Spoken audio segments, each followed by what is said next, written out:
think I can hear rain at your house. Yeah, it kicked up.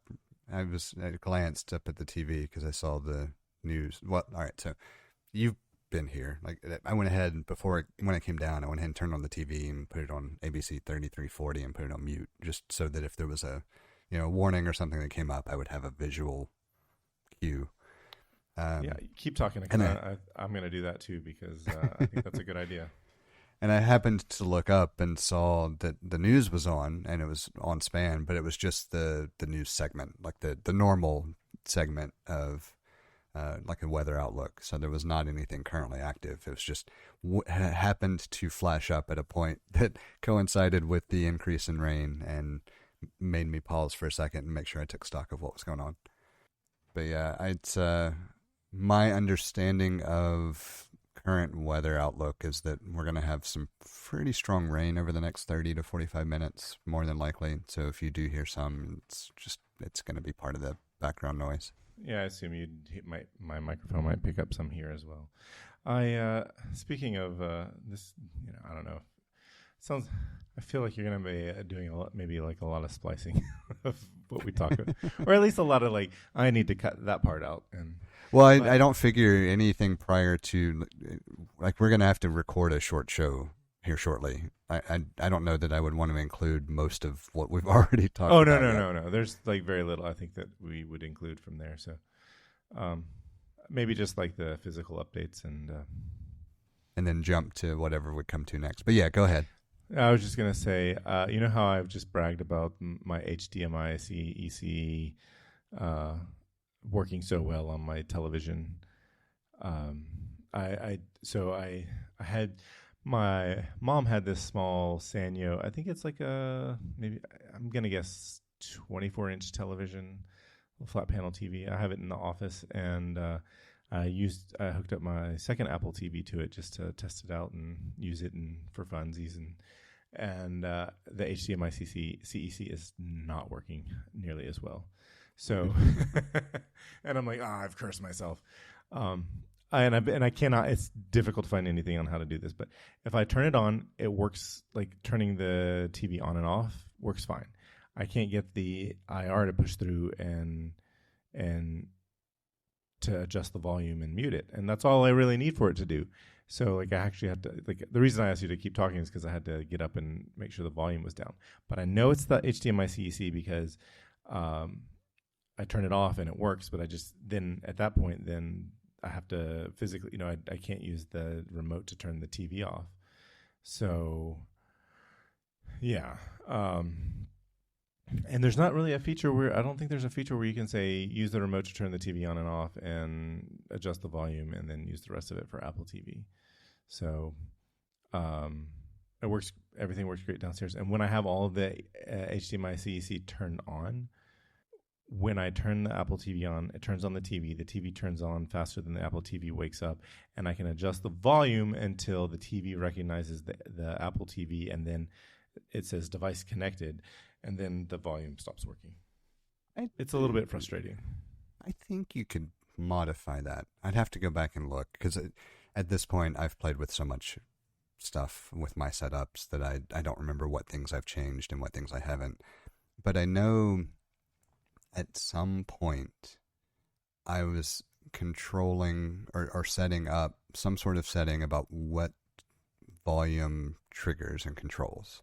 The problem is I've also gone through multiple universal remotes, and it may have been one of those, and not. So it's it just all blurs. I know. It seems like you should be able to do that, though. It does. It should work. I just got lucky with my main TV, my TV downstairs, that it worked. However, and that TV is really quite old. I got it in 2009 or 2010. It's amazing. I'm still using. The only problem that TV has is that I scratched it, and there's a little scratch in there. And I plan on replacing it, and I don't expect to ever buy an LG TV again. I don't like LG TVs. I don't care. It'd have to be, less than $50 for me for like a 50-inch TV or something for me to buy it, and then I'm just gonna resell it or whatever. So, I don't plan on ever using it because like I have one, and the panel. Here's the thing: LG makes really good panels, but the panel in this TV, it's got bright spots, and it's got it no longer has a uniform picture, and my mom has one like it, same thing, and hers is even worse. She's got some severe bright spots in it, and whereas mine was just a little bit. But then now, like I'm gonna have to take out the logic board and reflow the solder on that one because I think it's just got some cold joints, and I think that will help resolve it. And so there's that. And then I just hated how I know it's done to protect the panel, but when like the credits come on or like it's a dark scene and there's like some white text, it's very bright around the text, and then the rest of the panel is dimmed, and so that's just really annoying. Whereas the Philips TV I have, and also the difference there is that it's got to be a fluorescent tube back there. It's not an LED. It's not LED backlit. It's got a better picture. The panel is in much better condition as far as the I won't say there's no bad. I won't say it's perfect, but it's not as bad as the much newer LG TV that I had. But I can't complain about it too much because that was a free TV. So the entertainment center stuff, maybe that becomes the topic because because it's interesting, like the rant against LG TVs. So before we moved, when I had last replaced my TV, what I had done is I had moved a Panasonic flat panel that I bought back in like 2008, maybe slightly earlier, might have even been 07, a 45-inch, I think, 40-something inch for sure. When I moved it into my office in the old house, I had replaced it with an LG, I think it was a 60-inch, it might have been a 55-inch, I don't remember. But that TV only lasted a couple of years before the backlighting quit working. Like it would turn on, but you could not see anything with the picture. And I was pretty sure I could order an inverter board and fix it for a couple $100 or so. But I could also just go ahead and buy a Samsung TV for $400 and not take the chance. And so I opted to just replace the TV instead of spending half that for a part and maybe or maybe not fixing it, right? And so when we moved, I put the Panasonic, which is still going strong, and I so wish they still made TVs. Yeah, it's in America. They still do make TVs. They just don't, not in... Yeah. But that TV is in the what we call the arts and crafts room, which is the fourth bedroom that we had not planned on having, right? So bonus room, decided, all right, it's a perfect place to put a TV and have extra space for doing stuff. And so that TV is in there. And then I moved, of course, the primary TV into the living room. And then I bought another version of that TV, just a couple inches smaller, and put it in the basement. And so I have two Samsung TVs, which are pretty much the only Samsung stuff that I own. And I don't know that I'm happy with them either. It's just that they fit the price point that I needed to hit for having multiple larger TVs at the moment. And I didn't want to buy another LG off of the bad experience with that one. Go ahead. I was going to say, I will overpay for a Sony TV before I buy an LG TV. I'm at the point where I need to sit down and do proper research on TVs again. Like, it's been a long time since I have. I had a Panasonic prior to the flat panel Panasonic so I had a Panasonic DLP TV a long time ago that I ended up just selling because I went with the flat panel instead of having the massive. Well, it wasn't as big as the older big screens, but instead of having that big bulky TV. I just slimmed down for, same screen size and not have to have two people carry it. But it still worked great when I sold it. And I only had to replace the lamp once, and that was a relatively inexpensive replacement. So all of my positive experiences have been, and I've had a couple others prior to that, have been either with Panasonic or Sony TVs or monitors. Because prior to the Panasonic, I had a Sony Trinitron monitor that I was using as a TV. And I loved the Trinitron. I thought that was so clever. I really don't know what I would go with if I wasn't looking at budget, Buy the John Siracusa TV.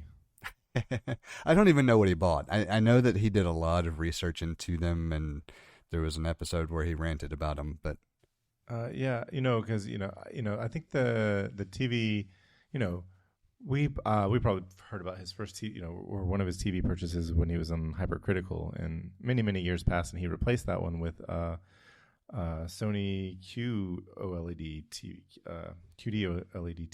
TV, the Quantum Dot, and I want to say, I looked it up. I can't remember if it's like I don't remember if it was like $4,000 or $6,000 for like a 70-inch TV maybe. But like he went into like the detail that you would expect him to go into for this TV purchase. And, making the way for the TV to come in, like all the stuff that you have to do. Right. I guess that is the nice thing now, because like in the living room, I don't know that I could go much larger than what I currently have anyway. There's a point where it doesn't feel right in the space. Diminishing returns as well, because if you're not far away, then you're not going to realize the benefits. Yeah. Yeah. So there's a sweet spot. And so, like at this point, I've purchased wall mounts that are heavy duty enough for the sizes that would be appropriate for the rooms. So unless TVs suddenly get drastically heavier, I should be good to go. And they're not. Right. They are going the opposite way. They are getting lighter. At this point, it's kind of hard to, even with like a large TV, it's kind of hard to break 100 pounds. Yeah. I think both of mine are in the sub 60-pound category. I'd have to go look them up for sure, but they don't feel heavy. I'll put it that way. Yeah, no, I would be surprised if you had anything, because you've got relatively new TVs. I would be surprised if you had anything larger than or heavier than 75 pounds, because they just have gotten light. I will say I'm very much not impressed with Samsung televisions. No, I know that a lot of people love them. That's fine. I never wanted to go down that road. I'm also still completely annoyed by the fact that I can't get a non-smart TV anymore. Yeah, it just pisses me off. Yeah, I was gonna say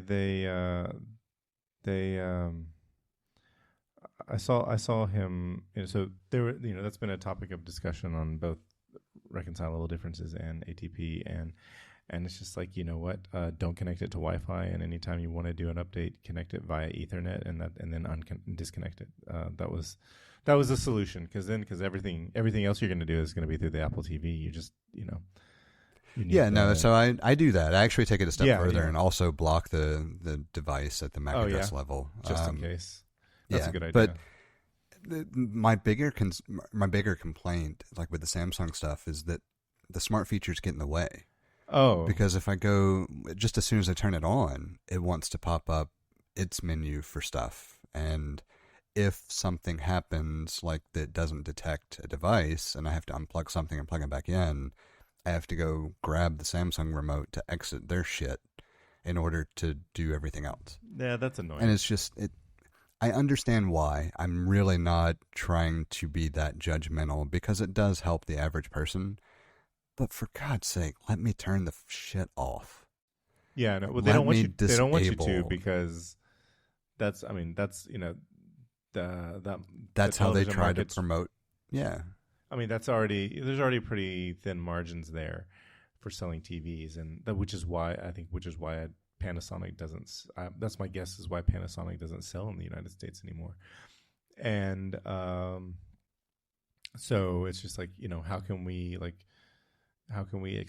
squeeze more blood from the stone? And it's like, oh, here, we'll sell, we'll collect data about you, about what you watch, and sell it. And I get that the average person, they probably don't have a separate smart device, or if they do, it's an inexpensive like Fire Stick or something, right? Most people don't opt to put Apple TVs in multiple rooms. No, it's certainly for you're lucky if most households have one in the first place. Most of them just use whatever comes with the TV that they have. So I do get also that it simplifies support for the average person. My biggest gripe is just that I can't turn it off. Yeah, no, I'm there with you, because especially if it's I don't know if I have any. The LG that I had was a smart TV, and it never got in the way. And I actually had it on my Wi-Fi. I can't remember if it has Wi-Fi, or it may not have Wi-Fi, but I know at one point I had it wired, and it had it on the network, and it never. I will say it was not intrusive. It never, at that time I was using a Roku with it, and I never really had any problems with that. Yeah, I never had any issues with the LG as far as its features. And it's because you could tell it, well, now I'm having to go off of memory. I don't remember for sure, but I think if I recall, there was a setting where I could tell it just not to pop up anything unless I hit a button or something to that effect. And if not, then that was just its default behavior. That's the main thing. And I don't know. I mean, I'm a whole different breed when it comes to this. I get it. I have, we were talking, Emily and I were talking about it the other day. I have control issues over my equipment and media in general. I wouldn't call it, I don't think these are issues. You know what you want, and you want what you want. And that's kind of what it is at the end of the day. Well, true, but it's because I want it to behave the way I want it to behave.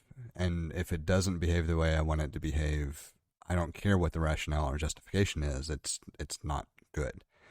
And that's kind of a bad view in general for some things, but I think with regard to what's supposed to be a relaxing home entertainment environment, it's okay. Right. But the scope of what we were talking about is actually in relation to a potential project that I mentioned before we started recording, where I'm having to research platforms to provide a handful of features and trying to determine which ones I'm really needing or not needing, and realizing that one of the reasons that I pursue or will occasionally purchase from a similar type of thing is because I can just download the content. I have it physically. There's no special player. I don't have to log into the website to play it. I have a physical copy of this content, but I can also just log into the provider or where I purchased it from, and I can view it there too. I don't have to download it. And I like that level of control when it comes to digital media. And so that translates very similarly to I want a similar level of control over what my TV does and doesn't do. I don't want it to pop up some random menu that I'm not using and then have to go hit an exit button to get around it and do anything else with the TV, I really don't think that's unreasonable. I don't either, but I know that I can be unreasonable with my expectations of technology. That's the whole point of the That's the a rant, whole. That's a whole different thing. I think that's a whole different thing. Keep going. I agree with you for sure, but I try. This is one of those few areas where I really try to be cognizant of the difference between my use case and the 90% use case. Okay, so sometimes the 90% of people who have okay, so you don't want this to pop up, and it's not I don't think that's unreasonable for you to want it to not pop up. And the people who are like, I think it's okay that if it does pop up, you just exit it. It's not a big deal. But I think those people have become so complacent with mediocrity that they don't realize that. Oh, I 100% agree with that assessment. So the funny thing is, the way I look at it is the same way I look at why I still buy into a lot of Apple's doings, even though I dislike some of their other stuff, which is, at the end of the day, the user experience is still drastically more positive than anything else. I have my frustrations that come up here and there, but they're few and far between. And when they do come up, it's typically something that is an edge case more so than a something that's going to consistently happen. And so designing for the positive user experience is absolutely the way to go.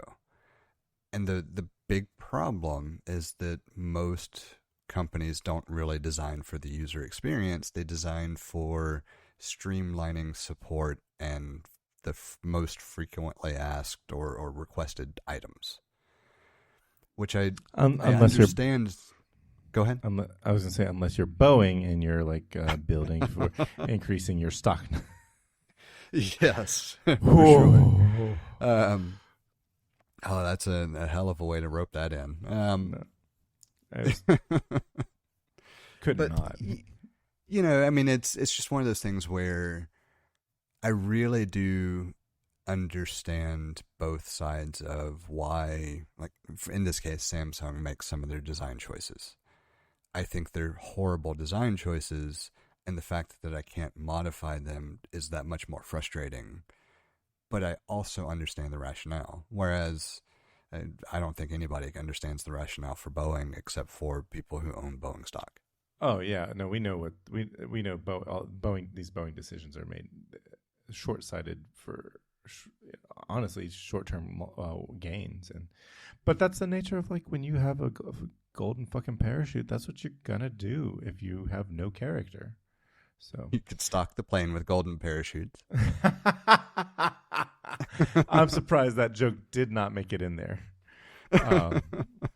Anyway, and by in there for a listener, referencing an episode of Last Week Tonight and with John Oliver from early 2024. So, I was going to say about Samsung, you know, you say, okay, you understand why they make these design decisions. They're not user, you know, you can't go in and, you know, you can't go deep into a settings menu somewhere and change it the way you want it to. And that is, you know, when you were saying that, I was like, that's a lot like how Apple is. They make certain design choices and you can't go deep into a menu somewhere and change them. But somehow, and I guess it just, maybe I have been using Apple products for so long that those design choices align with my sensibilities more, and maybe I don't, and they're not as offensive to me, which is a thing, or because for so many things they make design choices that I think are brilliant. So, well, I mean, that was where my head went to when you were saying that. Yeah, I mean, that's about, I would say that's 75% of it, right? Like there's a point where you gravitate to the brands that reflect your preferences also. And I understand that. And that's also part of why I say I can see, like, if Samsung is far more of a mass market commercial provider than Apple is. I mean, there's no way you could argue otherwise, right? And so I can understand why Samsung would make choices based on historical requests or support items or things in general that make their life, quote unquote, easier when dealing with that larger market. And that's part of why, as frustrating as I find it, I also accept it without a whole lot of griping. I mean, some griping, of course, every time because I'm me, but it's not, it's something that I'm still willing to deal with because of the same reason that they make what they make for that demographic in the first place, which is a sub $500, UHD capable 4K TV that fits my needs for buying two or having two the same time that I purchase a house, and just don't have the capital outlay to really go buy what I want, right? Like it's good enough, it serves its purpose, and it's not overly egregious 90% of the time. There's a point where you can't really argue with the logic that they hit their target demographic, and it just happens to be that a lot of their choices don't align with my preferences, but their solution fits what I needed for now. And that's not how I typically view Apple's products. Like for them, it's very much this fits a problem that I need or need to solve, or a solution that I need to have. They've made decisions that make my life easier, and navigating things is better when I go this route as opposed to an alternative. My biggest complaint with Apple is that, oh, you want me to pay that much for this? Is that really, like, we're at a scale where it's more about cost to solution ratio being problematic, as opposed to the inverse where it's a design problem, Like does that make sense? Because I feel like it's not a clean way to explain the difference that I view, and I don't know that I have a better way to try to compare it. I think it makes sense, but the thought that I actually had was like, which Apple product were you talking about? Did you have one in mind, or? Well, just thinking about all the different, yeah. I mean, we can certainly be specific. Like all the different endeavors that I'm in, right? Like the most important things to me are storage capacity and available memory. Like those are the things that affect my workflow. Oh yeah, more so than anything else, and that's where I pay out the arm and leg, and a kidney or two, and a liver, and whatever else to try to get something that's going to last me more than 3 years. Yeah. So when you said that, I was thinking of, I was like, what is he talking about? And then I, because I was like, a lot of the things that Apple is making are like really good. And then I totally forgot about the whole, we would like your firstborn, and probably all of your money. Are you still there? Yeah. Can you hear me? I can hear you. I heard a brief blip. Now you're back. Okay, I could hear you the whole time. The last thing I heard was, Apple's made a lot of really good things, and then they made a lot of really good things. But then I was like, oh yeah, I forgot. They also they want to take all of they want all of your things to upgrade your storage and memory. So yeah, and it was kind of funny. So, I mean, I don't see any reason why this couldn't go in. So Emily was gifted a new computer by her parents when they came to visit. That's nice. And it was kind of funny thinking about the differences in specs and everything else, because she has now, came today, a MacBook Pro 14-inch, same size, form factor that I've got. It's an M3 Pro, and it was basically a stock model with bumping the storage up to a terabyte instead of the stock 512 gig. And wasn't horribly priced. I mean, Apple's pricing, that's more expensive than anybody else in that same general demographic, but it's not like it was $5,000. It was right, just over $2,000, which to me is in line with a premium computer in general. And I was just thinking about, when I ordered mine, it's an M2 Max with 96 gigs of RAM, trying to be somewhat future-proofed with a 4 terabyte drive. And I'm already at CPU and memory, I'm not taxing beyond the point where I notice anything necessarily different, but I'm already 50% capacity on storage. Oh, but that's yeah. And I have 2 additional external 4 terabyte drives and 2 additional external 2 terabyte drives just to handle juggling like all of this stuff. And it's just asinine that I have to go through those hoops, and the computer still cost me an arm and a leg without adequate storage capacity for more than 90 days worth of projects. You know, I was gonna say, I was gonna ask if you were like the memory and storage upgrades. Was that the same price as her computer? It was more, I Yeah. think. Like Yeah.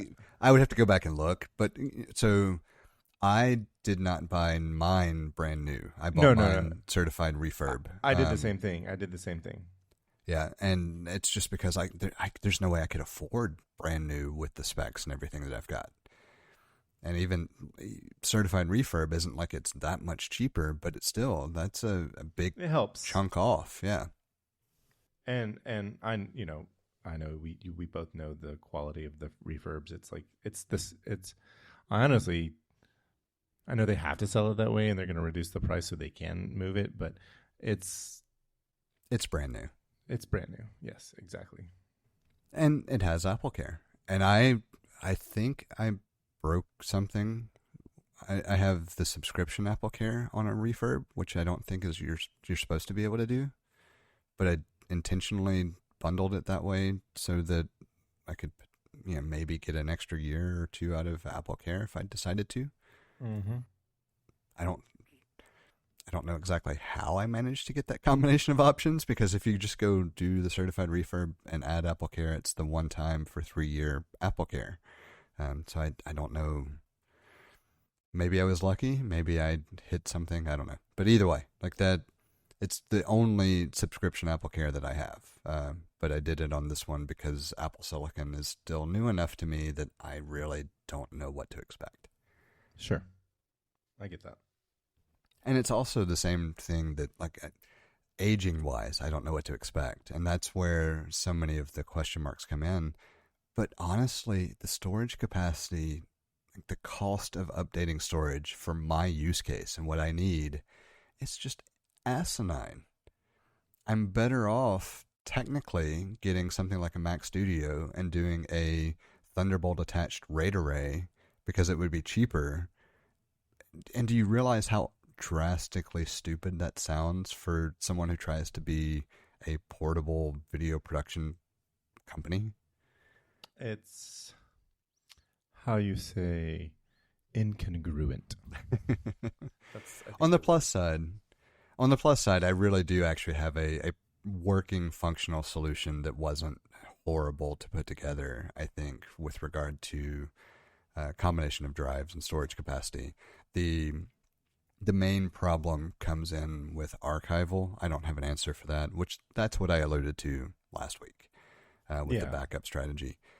So I don't have a good answer for archival yet, but I would say the positive there is that right now, as of today, without a lot of ongoing simultaneous projects, the two terabyte drives that I have handle my archival needs without a problem, with some room to grow for the moment, leaving me with one 4 terabyte drive completely unused out of my arrangement, ready to be added into the mix. Like that's my current.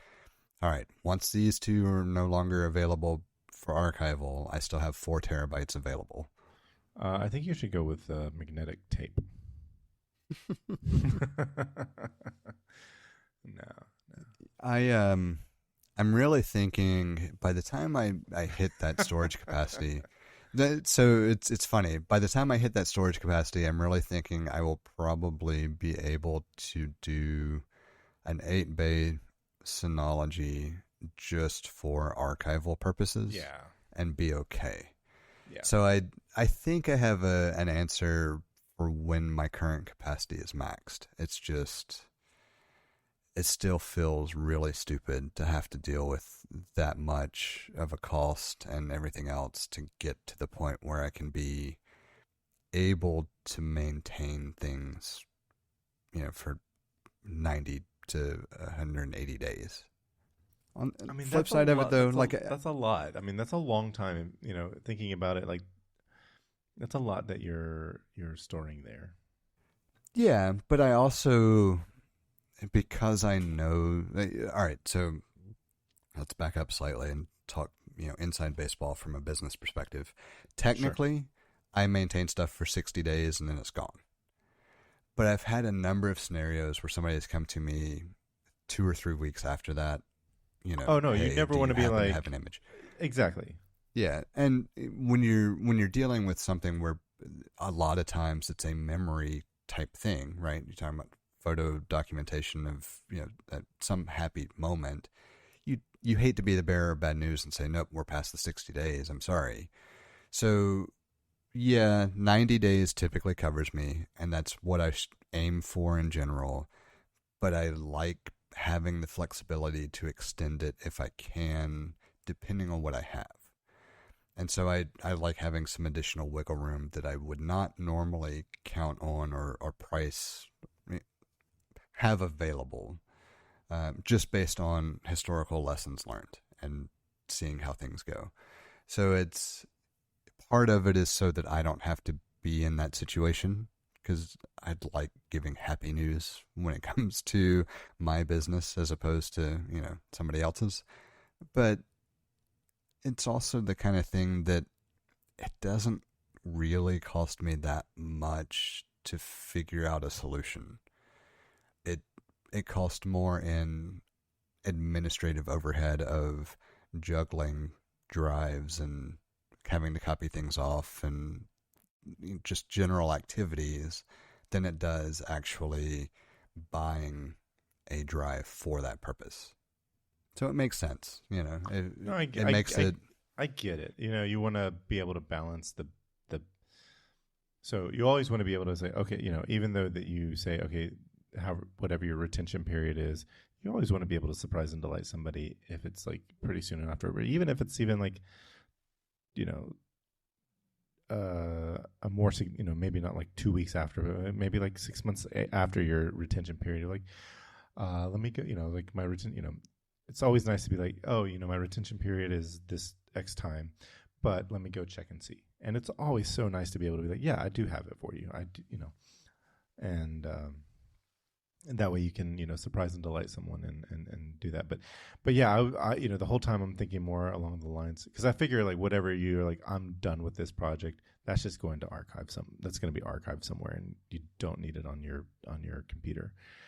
But I understand, like, you need to have a space on your computer for what you're currently working on. So it's not. Yeah, and part of it is because I try to maintain whatever I'm working on most recently, like so 30 days prior, and uh, maybe a rolling 45 days kind of thing. Like, even if I'm quote unquote done with a project, if it's within the past month, I still like to have immediate access to it, because it makes life easier when somebody inevitably calls and says, hey, can I get a tweaked version of this, or a slightly Sure. different cut of this. It's not that I couldn't go through and do it anyway. It's that it's just a lot easier if I don't have to jump through any hurdles. I mean, if I you have it have on the to like, laptop. right, if you have to go sit down at a specific location because that's where your RAID array, you have a RAID set up. I mean, it could be on the network. There's various reasons why. It's just, I know I get that it's nice to have it there on your computer for X amount of time, even after you're done with it. But I feel though, I because uh, I feel like I balanced things for such a long time because I was being cheap about it, that I've, this is where it's like, how this is like the sensibilities of like, I wanted to do what, where some people are like, I'm okay with like, you just push exit and the menu goes away, and you're like, no, I should never have to see that menu ever. This is a place where it's like, I have become desensitized to that. I was like, yeah, I've worked with such small drives for such a long time that, like, yeah, I've desensitized myself to it. I remember buying the 16 gigabyte iPhones for so long, and once a month I would I had a process where I would import all the photos using image capture, and then after using image capture, bring them into iPhoto, and and I had like a picture flow because like I, there just wasn't room to keep I didn't have enough room for keeping a lot of photos on the phone. So Yeah, and yeah. It's a very nice comparison actually, because it it is. does, because I historically have always gone larger in capacity than what I knew I needed, strictly because I know my use case patterns and everything else. Like, um, with Well, the phones, I've always still had available storage by the time I upgraded to the next one. well, yeah, I was gonna say this. I mean, this year or last year when I bought my 15 Pro, I did this. I did a similar thing. I was like, what? I don't have to buy this.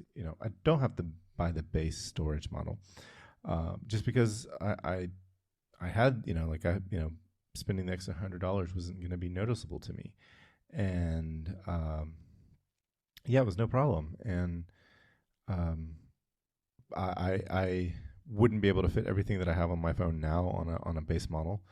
I only went up one tier, so it's $100, and I've been using I've been solving the pictures problem with money in the form of now it's Apple One Premium, whatever, I can't remember what it's called now.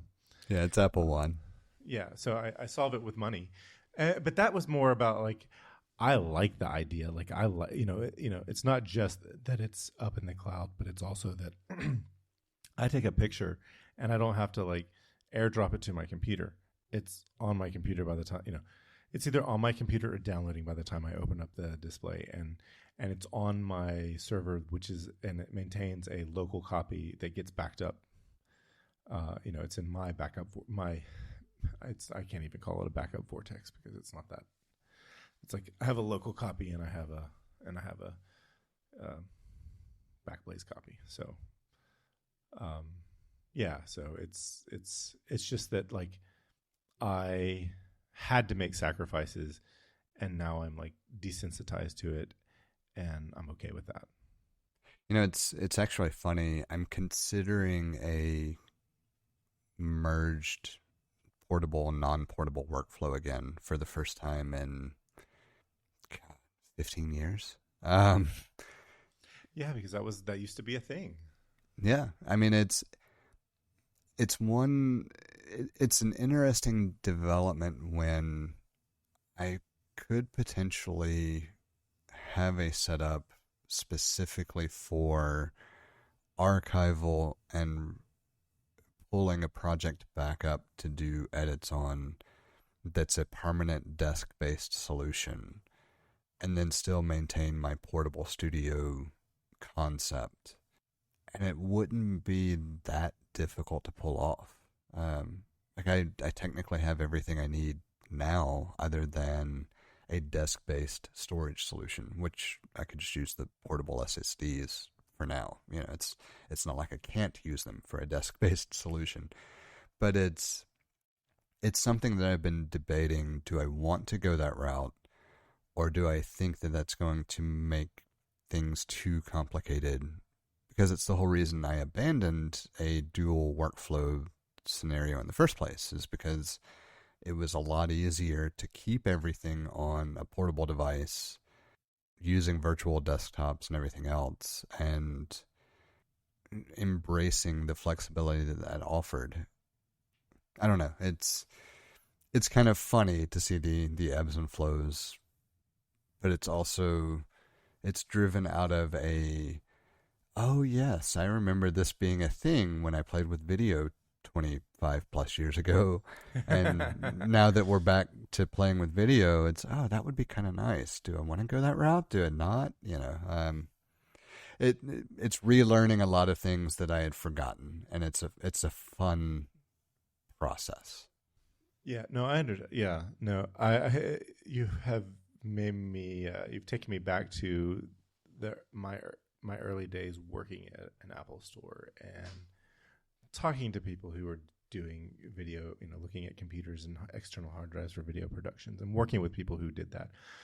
I worked with a number of people that were they were studying film in school, and which is ironic because nothing's on film anymore, but that's what it is. And I can remember this one day, this guy bought a G drive. You remember the G drives? He bought a G drive for, am I using the terminology correctly if I say that it was a scratch drive where you do your editing on the internal drive, but the actual video is on the external drive? Am I right to think that's what that meant? Yes. Okay. And a lot of it having to do with the operating system having to do work on the internal drive. You don't want to have the video on that drive because you could drop frames. Is that correct as well? Yeah, so let me expand on it slightly because please. There's just an extra piece there. So in the early days of digital editing, the resources taken away by the operating system during rendering processes could cause you to lose frames. And so most people would operate with video and processing occurring on a separate drive, almost always identified as scratch because that was the terminology in Final Cut Pro and Adobe Premiere and all as well, where all of your video would be stored there so that if it needed to use, swap files or paging or something else to assist in the rendering process, it was separate from the OS and whatever else could be pulling resources away from the application. So yes, the scratch drive would be. I even had external drives labeled Scratch 1, Scratch 2, Scratch 3. But go ahead. So I just remember one guy. He thought he had lost. So he was an employee at the store. He was a specialist and did some training because he knew Final Cut well because he was in film school. And I just remember one day he came in as a customer to the Genius Bar because he thought he lost his senior project, something to that, not just like a project, but like a big project. And it turned out, and that we weren't supposed to do this, but they'd made exceptions for this guy because he worked there. One of the geniuses disassembled that G drive and pulled out the hard drive and connected it to a different SATA connector and plugged it in. And it turned out it was the probably something in the microcontroller in the enclosure that was failing. The drive itself wasn't failing, and it was just I just remember he was so relieved to have not lost that data. But it's oh, you should have a backup for your scratch drive for sure. And he was he bought another G drive for that reason, and I know he submitted a warranty claim for the one that stopped working. So, but it was just whoa. But I just remember they pulled it out, and he copied it over to a new one, and this is the day of FireWire 800, man. That was there are times that I miss FireWire. I do too. I mean, technically Thunderbolt is FireWire, but I wish they'd kept the name. It was such a Well, so my problem with Thunderbolt is that devices themselves don't offer chaining like FireWire did. They do. No, they don't. They would if they actually put the ports on there, but they don't put the ports on there. Oh, I see what you mean. I mean, it is. I mean, you can Thunderbolt devices with with Thunderbolt. You just have to have the ports. Yeah. So my issue. Am I right? So it might be that I'm thinking of Apple has put enough Thunderbolt ports on the displays that you can daisy chain the displays together and only have one connector into your computer. But yeah, I don't know. I haven't really looked at drives, so I don't know. Well, it's the same thing, right? Like you are acknowledging the same issue or premise in general. Technologically, it's possible. Something without a port, right? That's the problem that I have with anything that I buy that's Thunderbolt. Like the audio interface that I'm using, it's Thunderbolt, but there's no additional there's only port. One connector. Yeah, okay, right. And so, I mean, it's fine. There's no reason for an audio interface to have an additional connector. But if I buy, I guess that's technically, I guess that's the problem because it's the terminating device. Well, and my external hard drives are the terminating device because they're USB-C. They're not technically Thunderbolt drives.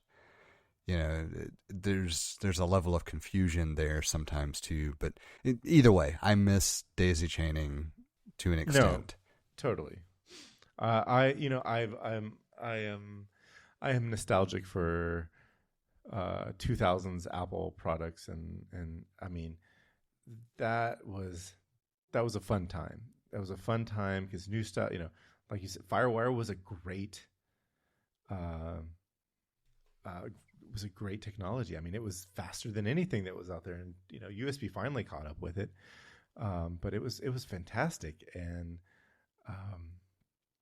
I didn't, I had my dad had a digital camera, and I didn't know how to get video off of it onto a computer. It was not easy in the Windows days, but as soon as I started using Macs, I was like, oh, this is a piece of cake. You just get a FireWire cable because there's a 4-pin connector on this camera. And it was just like, it just showed up, and I was using iMovie at the time, and the clips just showed up there. It's just like, do you want to import these? Yes. And this is coming off of a digital tape, so the tape has got to run, but it's still so easy, and it was so much better than anything else I'd ever used. And I really wish I could have. I really wish I had was able to copy more of the tapes that I had digitally, because at the time I didn't know what I was doing, and I just put them on VHS. So, it's funny. I was thinking about this today actually, because I was going through some footage that I had shot yesterday. Back in the early days of Final Cut Pro, with the FireWire connection to the camera, typically you would import through logging and binning, and basically you're just setting in and out points and letting it capture from the device to the computer. We don't have to get into terminology and workflows and everything else. But I realized today I kind of missed that, because what I was doing today was taking a bunch of clips that I had shot that are obviously digital clips at this point. They're just files that I've copied over to the computer, and I was setting in and out points and putting them in a timeline, and then I had to export them from the application and then pull them back in so that I had my properly started and stopped clips in order to have them for what I will be editing over the course of the week. I'm sure there's an easier way. There's got to be, but it's funny that we've made it more difficult to have your clip library based on what you need as an editor or a producer of content, as opposed to just capturing the content from the get-go.